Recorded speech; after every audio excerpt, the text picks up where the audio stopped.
አወራለሁ። ደግሞ ይሄን ታሪክ ታያለህ በፊልም ወይ ደግሞ በመጽሐፍ መልክ ታትመዋል። ግን በፈጣሪ ተስፋ አድርጋለሁ ከዚህ ሁሉ ጭንቀት በኋላ አንድ ላይ አድርጋችኋል። አይቷችሁ ሰገን ማግኘት አለብኝ ሞጌ። ሰገን ቤተሰብ የላት፣ እናት አባት የላት፣ ዘመድ ወዳጅ የላት። ዘመዷ ቤተሰቧ ሁሉ ነገሯ እኔ ብቻ ነኝ። ደግሞ አገኛታለሁ። ቆይ ለምን ለፖሊስ አናመለክት?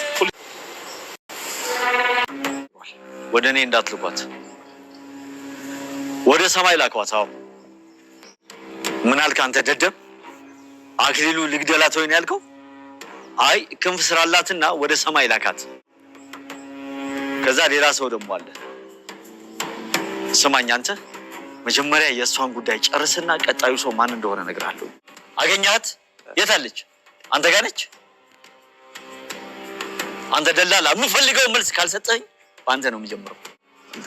አክሊሉ እኔ እኮ ያልኩ ቤቱ በካሽ የሚገዛ ሰው ተገኘ ያልኩ። በጣም ጥሩ። እንደውም እንኳንም አስታውስከኝ። አሁን ከመሬት አስተዳደር ተደውሎልኝ ነበር።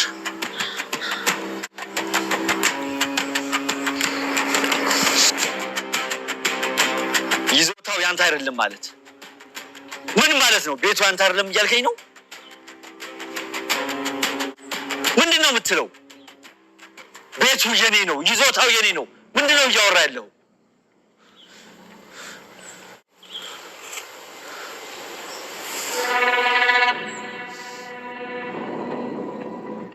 ሰገን እንግዲህ ዛሬ በመጨረሻም ከአክሊሉ ከመድብልም አምልጣለች። ማምለጥ ብቻ ሳይሆን እንግዲህ ቢያስመለጣት መድብል ነው።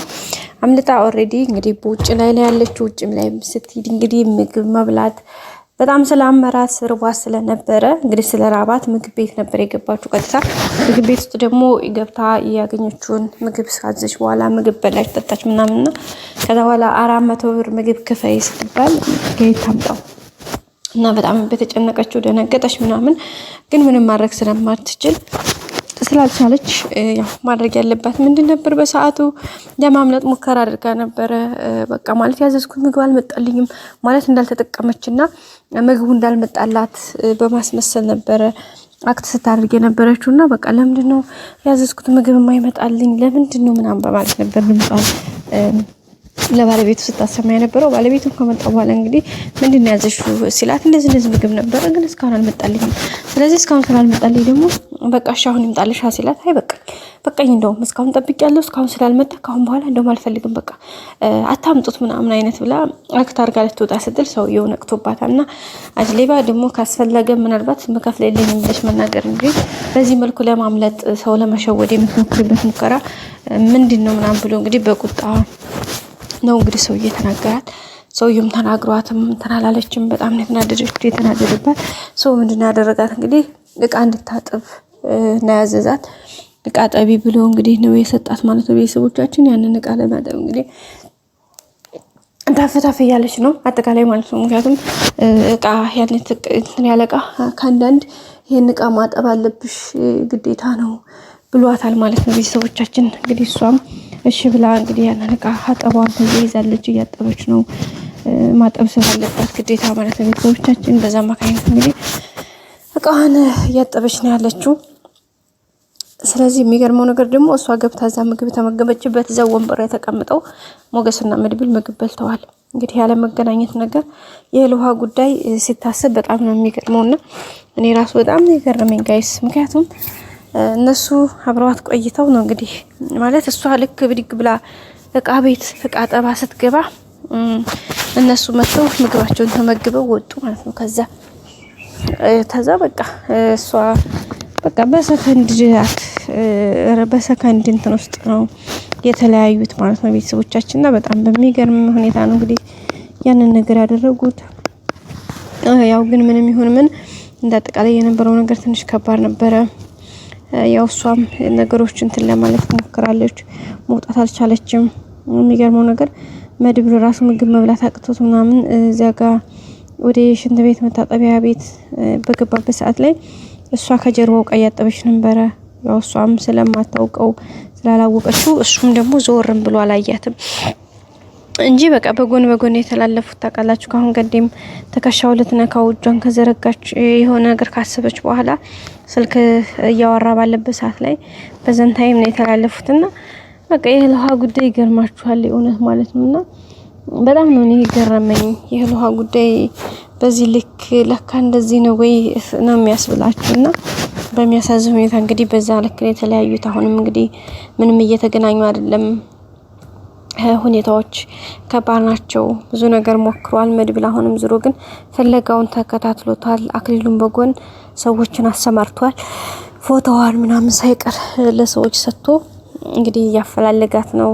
እሷ እስካሁን ግን ያለችበት እዛው ቤት ውስጥ ነው። መድብልም ደግሞ ያው ያለውን ነገር እየፈለገ ነው የሚገኙ አጠቃላይ ሁኔታዎችን ነገሮችን ለማስተካከል በቃ ማግኘት አለብኝ ብሎ በቃ በጣም ነው ሰስፔንስ ነው እየፈለጋት የሚገኘው።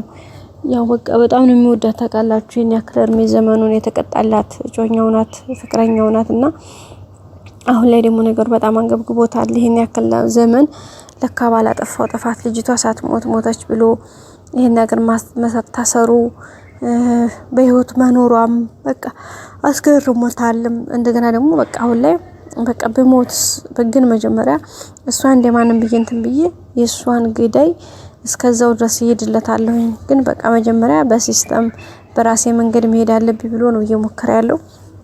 ሞገስ እንግዲህ ያው በህግ ለምን አንሄድም ሲለው አይ በህግ አይሆንም፣ ምክንያቱም በህግ ከሆነ ነገርዮሹ የባሰና የከፋ ነው የሚሆነው፣ ስለዚህ አይሆንም ብሏል ማለት ነው። ቤተሰቦቻችን በዛ አማካይነት ነው እንግዲህ ሁኔታዎችን ነገሮች እየተካሄዱ ያሉት እንዳጠቃላይ ማለት ነው። ውድ ቤተሰቦቻችን ያው ግን ምንም ይሁን ምን እንግዲህ በጣም በከባዱ በሚባል መልኩ ነገሮች እንግዲህ እየተመሩ ነው ያሉት። ያው ምንም ይሁን ምን ደህና ነው ብቻ ግን ያው ግን ሰገንም በጣም ከባድ ሁኔታ ውስጥ ነው ያለችው። በጣም ከፍቷታል አሁን ላይ። እንደሚታወቀው እንግዲህ መድብልም እንዳለው ማንም ሰው የላትም ካጠገቧ፣ ብቻዋን ነው ያለችው። ብቻዋን ነገሮችን እየተጋፈጠች እየተፋለመ ያለችውና እንግዲህ የህይወት መንገዷ አስቸጋሪ ናት። ኤኒዌይስ መድብልም ያለውን ነገር ለማስተካከል ሁኔታዎችን በቃ በሚችለው መልኩ ነገሮችን እንትን ለማለት እየሞከረ ነው። ግን ደግሞ ትንሽ ከባድ ሁኔታ ውስጥ ነው የሚገኘው ማለት ነው። ውድ ቤተሰቦቻችን እንዳጠቃላይ ግን የሆኑት ነገሮች ያው ይሁን ደስ የሚል ነገር አለው፣ ትንሽ የሚያስጠላም ነገር አለው ሁኔታዎቹ ማለት ነው ውዶቼና አስቸጋሪ ነው። ብቻ ግን እግዚአብሔር ይመስገን ያው ስለሁሉም ነገር። እንዳጠቃላይ እንግዲህ በቅርቡ ሰገንና መድብል ይገናኛሉ ብለን ተስፋ እናደርጋለን። መድብል የማያገኛ ከሆነ ሰገንን አሁንም አክሊሉ ያገኛታል። ለምን እሱ ከቤት ወጥቶ ሳይሆን የሚፈልጋት ያው እንዳልኳችሁ ለፈላጊ ሰጥቷልና አሁን ቀደምም እሱ አይደለም እንትን ያላት ያው ወደዚህ ስትመጣ ሰፈር ድረስ ተከታትሎ ያለችበትን ጥቆማ አድርጎለት እነሱ ሳይሉ ያው እሱ ሄዶ ያዛት እንጂ መጀመሪያ ግን ፍለጋውን እንትን ብለው ያመጡት እነሱ ናቸው ሰዎች አሉና። ሲቀጥል ደግሞ እንግዲህ የና አክሊሉና የና መድብል የና አክሊሉና የና ካሌሞሲሳ ግሩፕ እንግዲህ አንድ እንደሆነ መድብልም ተናግሯል። ምክንያቱም የሚያገናኛቸው የሆነ ቦታ አለ፣ ይገናኛሉ፣ እንትን ይላሉ። ስለዚህ ይሄ ነገር ከባድ ነው እያለ ነው የሚገኘው። ውድ ቤተሰቦቻችን ኤኒዌይስ በጣም በከባድ ሁኔታ ውስጥ ነው የሚገኘው። ቀጣይ እንግዲህ ሁሉም ነገር አሪፍ መልካም እንደሚሆን ተስፋ እናደርጋለን። እንደጠቃላይ እንግዲህ እየሆነ ያለው ነገር በጣም ከባድና ከቃል በላይ ነው። እዚህ ጋር ቤተሰብ አሁን ላይ ባርዞ ደላላውንም እንግዲህ ብዙ ያስለፈለፈው ነው፣ ብዙ ነገር እያደረገው ነው። እንግዲህ ስልክ ቁጥሩ ስለ አክሊሉና ስለ መድብልና ስለ ሞገስም ግንኙነት እንግዲህ ያመለጠው ነገር አለ ባርዞ ደላላው። ይሄ ደግሞ የበለጠ ነገሩን ከባድ ያደርገዋል። በጣም ከባድ ነው እውነት ለመናገር። ግን ያው ምንም ይሁን ምን እንግዲህ ነገርዮሽን ያው ወደፊት እየተጋፈጠ ነው። በጣም ከባድ ነው። ውድ ቤተሰብ ቀጣዩ ሁሉም ነገር ያማረ የሰመረ መልካምና ጥሩ እንደሚሆን ደግሞ ተስፋ እናደርጋለን። እንግዲህ የነበረው ነገር በደስ በሚል ሁኔታ በዚህ መልኩ እየሄደ ነው። እቴቴም እንግዲህ የመድብልን ማለት የአክሊሉን ክፋቱን ወይም ደግሞ የድሮ አክሊሉ ልጇ እንዳልሆነ አይተዋለች። እጁን በቢላዋ ቆርጦ በቃ የሆነ ነገር ሲል በዛ ላይ የምን ጥሩ ሰውነት ነው ምናምን ሲላት ነበር። ጸበል ለሚይዙ አለመሄድ ሞክራ ነበረ። ያው እሱም ቢያላት ስትቆጣውም በቃ ምግብ በልሻለሁ ምናምን ብሎ ነው ያስቀየሳትና እሷም በጣም ደንግጣለች። በቃ ያኔ ክፋቱ ተጋልጦበታል። እስካሁን እየደበቀ ነበረ። ቀጣይ አዲስ ቪዲዮ እንገናኝ። ላይክ፣ ሼር፣ ሰብስክራይብ አድርጉ። መልካም ጊዜ ባይ